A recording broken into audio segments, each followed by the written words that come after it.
আসসালামু আলাইকুম রহমতুল্লাহি ওয়া বারাকাতুহু। শুক্রবার জুমার নামাজে খতিব সাহেব যে খুতবা দেন, খুতবা কেমন হওয়া উচিত আর হচ্ছেটা কি, এ বিষয়ে কিছু কথা। খুতবা হচ্ছে আসলে ভাষণ, কথা।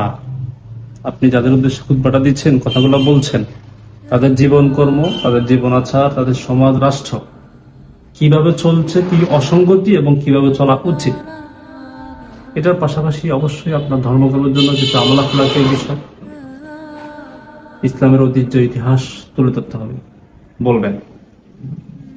কিন্তু আজকাল কি হচ্ছে, আমি বা আমরা বা কিছু সংখ্যক বলতে পারেন, হয়তো মুফতি না, হয়তো আলেম না, বলতে পারেন আপনি কি বুঝেন। আমরা তো ওই লাইনেই পড়াশোনা করছি, মাদ্রাসার লাইনে। হয়তো আমরা আলোচনা করেছি না, অন্য কেউ আলোচনা করছে, হয়তো আমরা মুক্তি না, এটা বলতে পারেন।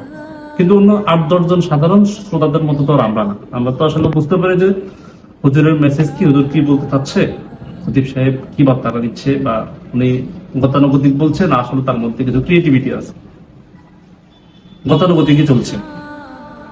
দুনিয়া, সমাজ, রাষ্ট্র কোথাও ডুবে নিমজ্জিত হয়ে যাচ্ছে, সমাজের অসঙ্গতি ক্রমান্বয়ে বাড়ছে, কিন্তু এই বিষয়ে খুতবায় কোনো কথা নাই। কেন হচ্ছে, কি করা উচিত, তার প্রোটেকশন কিভাবে হবে, ইসলাম কি, ইসলাম তো পূর্ণাঙ্গ জীবন বিধান, তাই না? কিন্তু হুজুর পড়ে আছে উজুর ফরজ, সুন্নাত, উজুতে এটা করলে এটা এত সওয়াব, সালাম এটা করলে এটা এত সওয়াব, 12 মাসে 12 ফজিলত, এইভাবে চলছে মাসকে মাস, সপ্তাহ সপ্তাহ। হ্যাঁ, হাদিস কোরআন থেকে বলছে, কিন্তু হাদিস কোরআন কি দৈনন্দিন জীবনের বাহিরে? সমাজের অসঙ্গতি, যুবতীদের বেহাল দশা, বেহাল জীবনের চিত্র, মানুষের চরিত্রের অবনতি, নৈতিক অবক্ষয়, অসদাচরণ, অসৎ স্বভাব, দুর্নীতি, এগুলোই তো একটা মানুষকে মানুষ হিসেবে গড়ে তোলে, তাই না? আপনি তো পারতেন একটা সমাজের অভিভাবক হতে, আপনি এটা পারতেন এটা রাষ্ট্রের জাতীয় মসজিদের যে মিম্বার, ওই মিম্বার থেকে একটা বার্তা দিতে, সমাজে এটা চলছে, রাষ্ট্রে এটা চলছে, এটা এভাবে হবে না, এটা এভাবে হওয়া উচিত। প্রত্যেকটা পাড়া মহল্লায়, মসজিদে যদি খতিবরা মানুষের দৈনন্দিন জীবন আচার, দৈনন্দিন সমাজ ব্যবস্থা, এই সমস্যাগুলো যদি তুলে ধরে তার উপর আলোচনা করতেন কোরআন হাদিস থেকে, এবং একটা বার্তা দিতেন, এই সমাজ পরিবর্তন হতে বাধ্য ছিল, এই সমাজ পরিবর্তন হতো, মানুষ পরিবর্তন হতো। কিন্তু হুজুররা আছেন শুধুমাত্র গতানুগতিক ধারায়।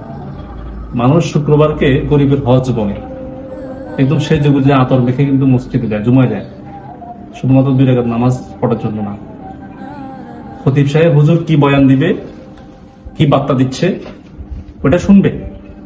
খুব কম সংখ্যক আছে শুধুমাত্র ফরজ নামাজ পড়ার সময় যায়, অধিকাংশ মানুষ কিন্তু আলোচনা শুনতেই যায়। এবং দেখবেন ইল্লা মাশাআল্লাহ কয়েকজন তো ভালো আছেন, যারা ভালো আলোচক, ওদের মসজিদ গুলোতে কিন্তু 12টার আগে মানুষ ফুলফিল হয়ে যায় আলোচনা শোনার জন্য। অধ্যাপক মফিজ সাহেব ছিলেন চট্টগ্রামে, আলোচনা করতেন সীতাকুণ্ডে। 11:30টার পরে উনি যেখানে আলোচনা করতেন ওখানে জায়গা হতো না, 11:30টার আগেই ফুলফিল, শুধু আলোচনা শোনার জন্য। এরকম আরো কিছু জায়গা আছে, ডক্টর মাহমুদুল হাসান সাহেবের জুমায়ও সেম, তারপরে এখন বর্তমানে আলী হাসান ওসামা ভাইয়ের ওখানেও সেম, গিয়াসুদ্দিন তালুকদার সেম, এরকম কিছু আলেম তো নিঃসন্দেহে আছেন। খতিবরা এই ভূমিকা অবতীর্ণ হচ্ছেন না কেন? আপনাদের বাধাটা কোথায়? ভয় ভীতি, বা আপনার এই যে চাকরি চলে দেওয়ার চিন্তা করছেন? আপনি তো আলেম, রিজিক কি মসজিদ কমিটির হাতে? শুধুমাত্র আল্লাহকে ভয় করেন, রিজিক তো উপরওয়ালার হাতে, পয়সালা ওখান থেকে আসবে। কিন্তু আপনি একজন মুসলিম খাদেম হিসেবে, একজন খতিব হিসেবে, একজন যে ভাষণ দেয় সে তো বক্তা, হ্যাঁ, আপনি কি ভূমিকা রাখছেন জাতির জন্য? পাড়া মহল্লায়, প্রতিটা মসজিদে কি ভূমিকা আপনাদের?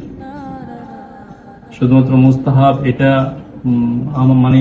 আপনার এই নফল রোজা রাখলে এটা, এই তাহাজ্জুদ নামাজ পড়লে এটা, হ্যাঁ সেটা তো আপনি করবেন, এই সুবহানাল্লাহ এই আলহামদুলিল্লাহ বলবেন তো 30 বার। এটা আগে নাকি আপনার দৈনন্দিন জীবনে ইসলাম মেনে জীবন চলাটা আগে? এই বোধটুকু আমাদের কবে হবে?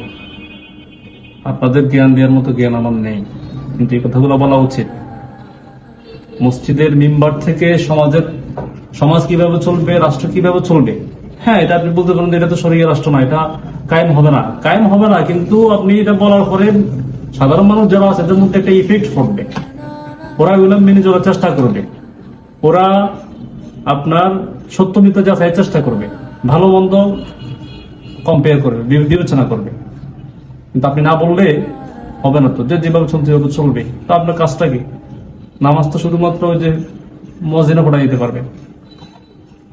আপনাদের ভূমিকাটা আরো জোরালো হওয়া উচিত। আসসালামু আলাইকুম ওয়া রাহমাতুল্লাহ।